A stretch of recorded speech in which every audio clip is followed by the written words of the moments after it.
Eu te peço agora, Espírito Santo, que o Senhor venha me dar sabedoria, instrução, ensinamento, direção, para trazer esta palavra. E após esta palavra nós estaremos orando, estaremos pedindo que haja cura e haja libertação nos lares católicos, evangélicos, espíritas e livres pensadores. Meu Deus, não sabemos o dia de amanhã. Hoje, nesta noite, o Senhor está nos dando a chance de ouvir, de estar na tua presença. O amanhã pertence ao Senhor. Por isso eu te peço, fala aos nossos corações, trazendo cura e libertação em nome de Jesus. Muito bem. Irmãos, veja só que palavra esclarecedora. É muito comum as pessoas sempre falar: por que eu estou sofrendo? Qual o motivo do sofrimento que eu tenho na minha vida pessoal, profissional, familiar, sentimental? Sempre as pessoas perguntam, né? Mas a Bíblia responde o seguinte, que a maioria das nossas lutas, elas não são pessoais, não pode ser travada no âmbito de pessoas, porque a palavra diz que a nossa luta é contra espírito, potestades que vivem no ar. Mas nós diríamos: pastor, o que tem a ver coisas espirituais com a vida humana? Muito a ver. A primeira coisa que nós temos que aprender é que no mundo existem espíritos invisíveis que você não vê, que eles ficam procurando um corpo ou uma mente para adentrar. Eu vou provar para você. Quando Jesus chegou na terra de Genezaré, ele se deparou com um homem, Gabriel, que não ficava mais dentro de casa. Esse homem morava dentro do cemitério, né? Era um homem que não se preocupava mais para se banhar. A higiene era coisa que passava longe. Cabelo sem pentear, unhas grandes. Um homem que a sociedade desprezava. Ele vivia longe do lar. Família abandonou, né? Um homem que ninguém queria ter contato com ele. No entanto, ele, diz a Bíblia, se alguém o prendesse, ele arrebentava aquelas correntes, vivia se cortando. Mas um dia diz a palavra que Jesus, ele foi em Genezaré. Ele chegou naquele local e se deparou com aquele personagem maltrapio, sujo, fético, porque não tomava banho, unhas por fazer, por cortar, cabelo. O homem ficava praticamente seminu. E Jesus chegou naquele local e imediatamente aquele homem perguntou: o que tenho contigo, Senhor? Porque o que estava nele, Jesus perguntou: qual o seu nome? Preste atenção, até para você entender que por detrás de muitos problemas existem espíritos que levam as pessoas a roubar, a matar, a se drogar, a assassinar. Jesus então perguntou: qual o seu nome? Perguntou para aquele homem. Ele imediatamente abriu a boca e disse: o meu nome, o nosso nome, o meu nome é Legião. Olha para você ver, Legião. Legião quer dizer, está se referindo a soldados. Há mais de 6.000, uma legião é 6.000 soldados. Olha que coisa. Meu nome é Legião, nosso nome é Legião. Quer dizer, dentro daquele homem, naquele corpo, morava demônios. Que coisa. É possível então um ser humano ser possesso de demônio? Sim. Só que os demônios, eles vão se agrupando aos poucos. Ninguém fica endemoniado de uma vez. Na medida que a pessoa vai atraindo, vai tendo atitudes, vai alimentando o seu espírito, a sua mente. A Bíblia fala que a boca fala, que o coração está cheio. Ninguém fica doente de uma vez. Ninguém fica endemoniado, perturbado de uma vez. A pessoa ela vai permitindo, abrindo portas na sua vida. E essas portas que estão abertas, elas permitem que forças ocultas entrem, né? E a pessoa vai acostumando a ficar endemoniada, viu? A pessoa vai acostumando a ficar perturbada e nem sabe. Os demônios passam a conviver com algumas pessoas e acostumam. E quando Jesus perguntou qual o nome daquele homem, respondeu: é Legião. Todo mundo assombrou. Aí passaram a entender por que nada conseguia, né? Por que nada conseguia prendê-lo. Porque as forças ocultas que estavam na vida daquele homem arrebentava tudo, e ele ficava andando de um lado para o outro, morando dentro de um local onde os mortos estavam sepultados. Então isso responde a muitas perguntas que as pessoas falam: mas como fulano fez aquilo? Talvez você já assistiu ou ouviu alguém falando: escuta, não, eu matei, eu nem vi, me deu uma ira na hora, eu peguei a arma e matei fulano, cortei a cabeça de ciclano. Porque naquele momento forças ocultas levam a pessoa a matar. Então aqui Jesus fala no verso 10 do capítulo 10 de São João: o ladrão não vem senão a roubar. A primeira coisa que os espíritos malignos roubam é a paz. A pessoa não tem paz. A pessoa ela perde a sua paz. Ela às vezes tem até uma condição econômica boa, mas não tem paz. Fica de um lado para o outro procurando preencher. Tem pessoas que passam madrugada na rua, né? Não estou dizendo que a pessoa festejar alguma coisa errada, não. Mas tem gente que é rotina. É rotina porque está faltando preencher o seu coração. E Jesus falou assim: a minha paz eu vos dou, não vos a dou como o mundo a dá, né? Então Jesus, ao ter contato com aquele homem, percebeu que ele não estava normal. E diz a Bíblia que Jesus se aproximou e repreendeu aquele demônio, aquela força oculta, repreendeu aquele mal. E os demônios falaram assim: olha, permita que a gente entre naqueles porcos. Olha para você ver que os demônios precisam de corpo, ou de animal ou de gente, né?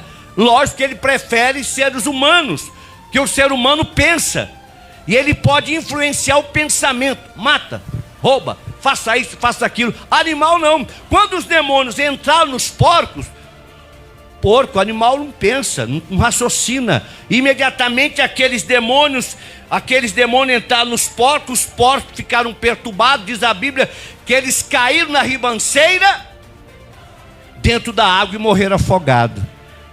Mas o homem ficou libertado. De repente, quando os demônios saíram daquele corpo, ele voltou à normalidade. Ele raciocinou, começou a olhar para si mesmo: como que eu estou dessa maneira? Jesus imediatamente pediu que alguém trouxesse para ele roupa, alguém trouxesse, porque ele estava seminu, colocou ele sentado numa pedra. Ele ficou lúcido. Olha o que acontece quando a pessoa está com a mente perturbada, sob a influência do mal. Ela não sabe o que está fazendo. Por isso Paulo fala que a nossa luta não é contra as pessoas.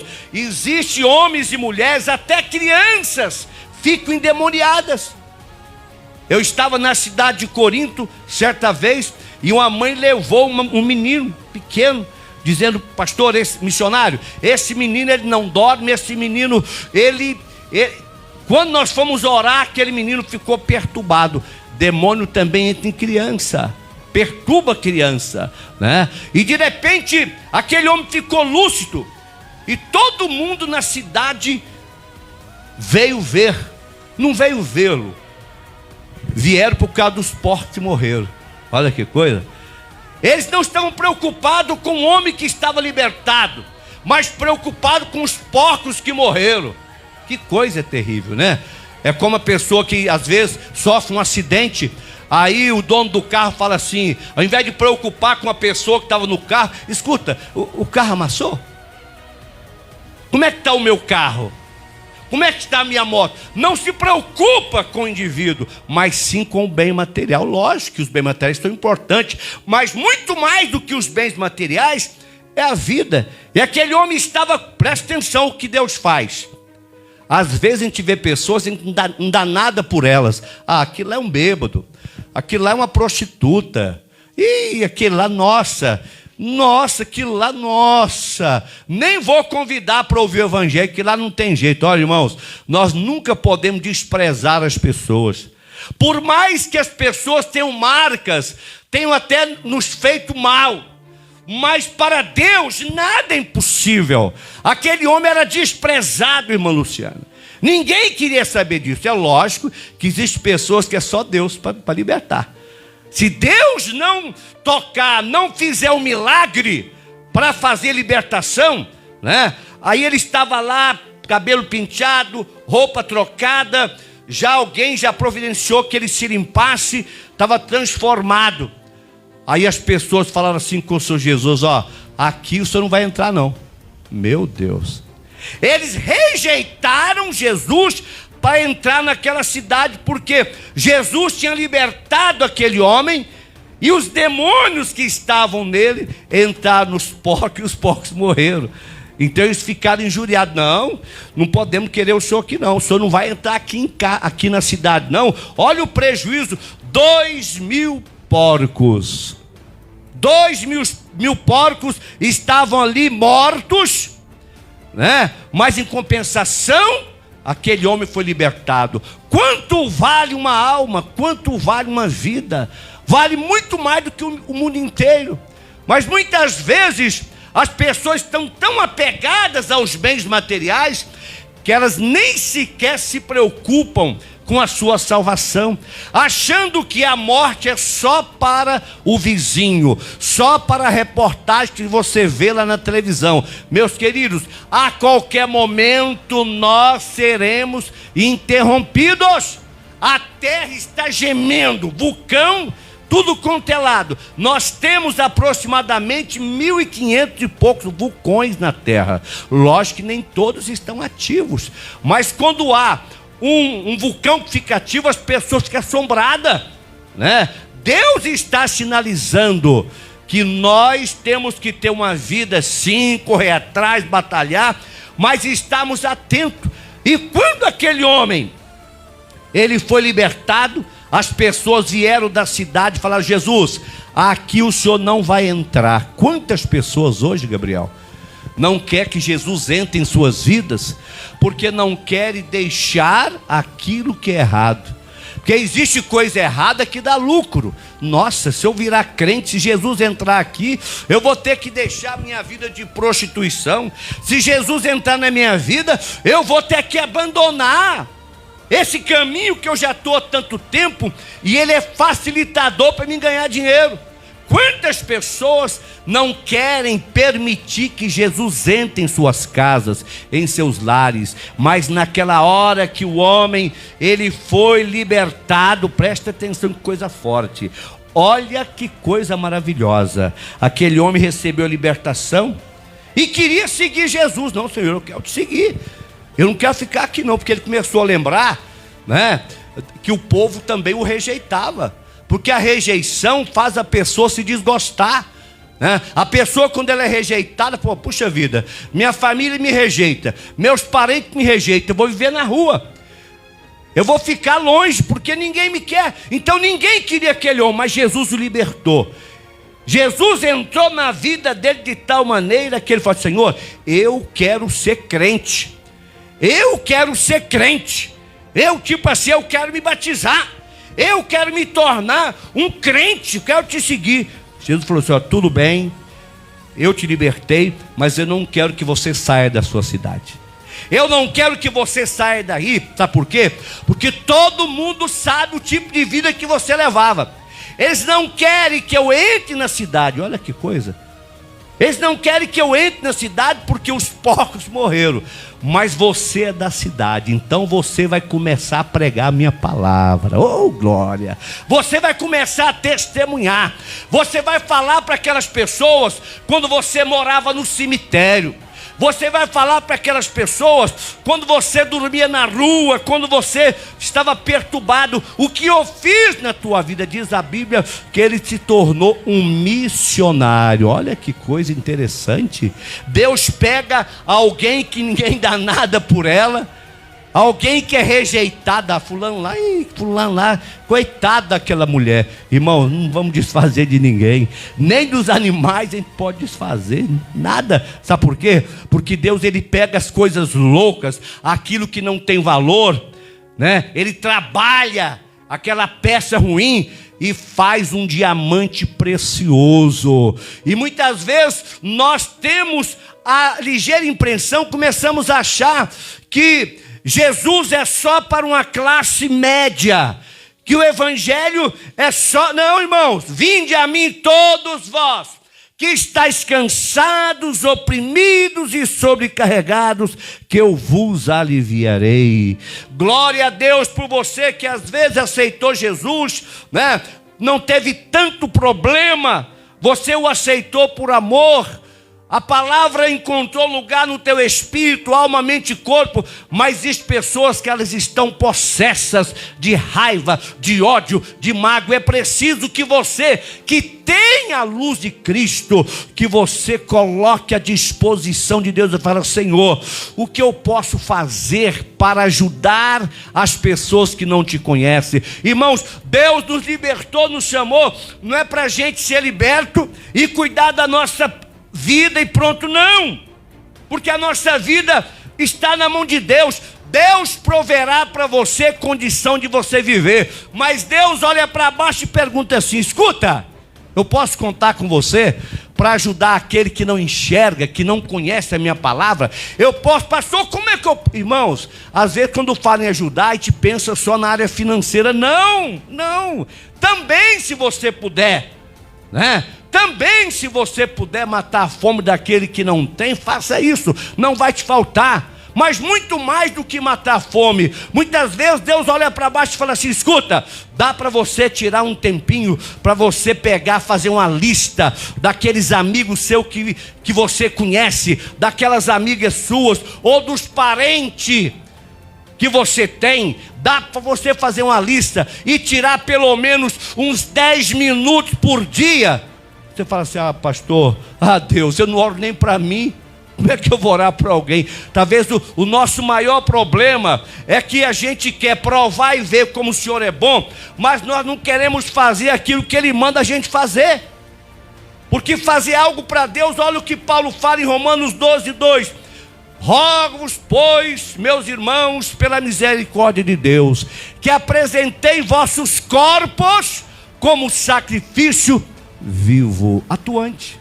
Porque geralmente quando se sacrifica um animal, sacrifica, ele morre, Gabriel, acabou, ele deixou de viver. Mas Deus nos chama para ser sacrifício vivo, quer dizer, atuante. Além de eu ter consciência que Jesus já me libertou, Ele quer que nós também possamos orar, ajudar, evangelizar. Eu costumo dizer que hoje na nossa geração, Deus cumpriu o que está em Daniel, dizendo que haveria tempo que a tecnologia iria avançar, não é verdade? A tecnologia chegou de tal maneira, irmãos, que hoje, se você perder o sono, você pode usar o Zap e mandar uma mensagem para alguém. Maravilha. Você pode pegar o seu Face e postar uma palavra: olha o que Deus fez na minha vida, olha, eu era assim, Deus me abençoou. Então a nossa, o que a palavra fala, deixai de ser apenas ouvinte e passe a ser praticante.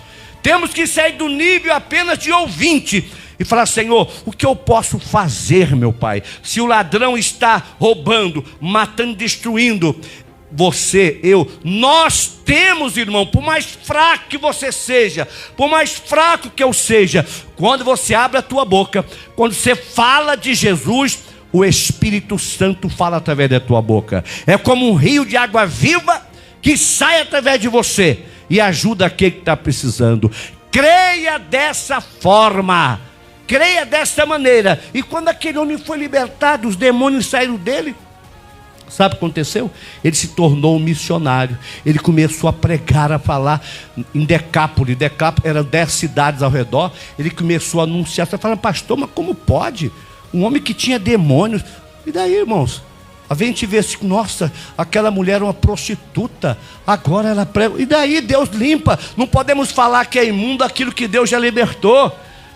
Nós temos essa mania, nós temos dificuldade de perdoar, temos dificuldade de encarar as pessoas, irmãos, Deus quando olha para mim e para você, olha para a terra, Ele não olha para a pessoa em si, Ele olha para Jesus que já deu a vida no Calvário. E quando você entende isso, você passa a ser um discípulo, você passa a entender que mesmo nas férias, ou no mercado, onde você estiver, meu querido e minha querida, Deus quer que nós venhamos a exalar o bom perfume de Cristo. E muitas vezes nós somos provados nisso. Quantas vezes na empresa que você trabalha, Deus permite alguma situação estranha para ver qual vai ser a reação. Os anjos falam assim, vamos ver, pai, vamos ver como vai ser a reação dele ou dela. Às vezes a gente fala, Senhor, me ensina a amar, meu pai, eu quero ter amor. Aí Deus permite que alguma situação na tua vida venha cobrar de você que você tenha mais amor. Aí você nega fogo, porque na realidade Deus, Ele quer que você exerça e você não exerce. Então, meus queridos, a cada dia Deus, Ele está procurando na terra homens e mulheres que digam assim, eis-me aqui, Senhor, envia-me a mim, né? Eu me lembro de um rapaz que trabalhava no navio, Gabriel, ele trabalhava no navio, ele cortava o cabelo dos marinheiros. Ele fazia barba, ele cuidava ali dos colegas, ele era o profissional. Ele se converteu ao evangelho. Falou assim, puxa vida, eu quero fazer missão, eu quero pregar a palavra, eu quero ser um pregador da palavra, mas como é que eu vou fazer? Eu quero ganhar o meu dinheiro, eu sou cabeleireiro. Aí ele saiu ali do navio e montou um salão para ele. Falou, Senhor, eu queria tanto pregar a tua palavra. Deus falou assim, você tem a ferramenta, você tem as pessoas, mas como? Então, sabe aquelas pessoas que você corta cabelo para ela? Ora por elas. Cada um que sentar na sua cadeira ali, seja um missionário. Você não tem que falar, agredir ou falar, porque às vezes a pessoa tem uma religião, se for falar vai espantar ela. Mas você ora para ela, você consagra os teus instrumentos, o seu pente, a sua navalha, você consagra a sua máquina de cortar cabelo, você consagra os seus produtos que você vai usar. Você fala, Senhor, todos esses produtos que eu vou usar aqui estão consagrados. E ele começou a orar, a fazer isso, Gabriel. Começou a orar e fazer, de repente, quando ele não falava nada, colocava um fundinho musical ali, né, bem baixinho, falando de Deus, e a pessoa chegava, ele, tá, vamos fazer, de repente a pessoa começava a conversar, dava abertura para ele, começava a contar os problemas, as dificuldades, e ele começou então a perceber que quando a pessoa sentava naquela cadeira, né, de repente Deus tocava nela, sentia segura, porque ele estava sempre orando, né? De repente a pessoa começava a contar a vida dele, ele dava uma palavra, né? No finalzinho falava, eu posso orar por você? Pedia para orar, de tal maneira que Deus sempre mandava cliente para ele, e chegou um tempo que ele começou a abrir uma célula. Ele abriu uma célula na barbearia, ele tirou um dia só para marcar que aqueles clientes queriam conhecer a Bíblia.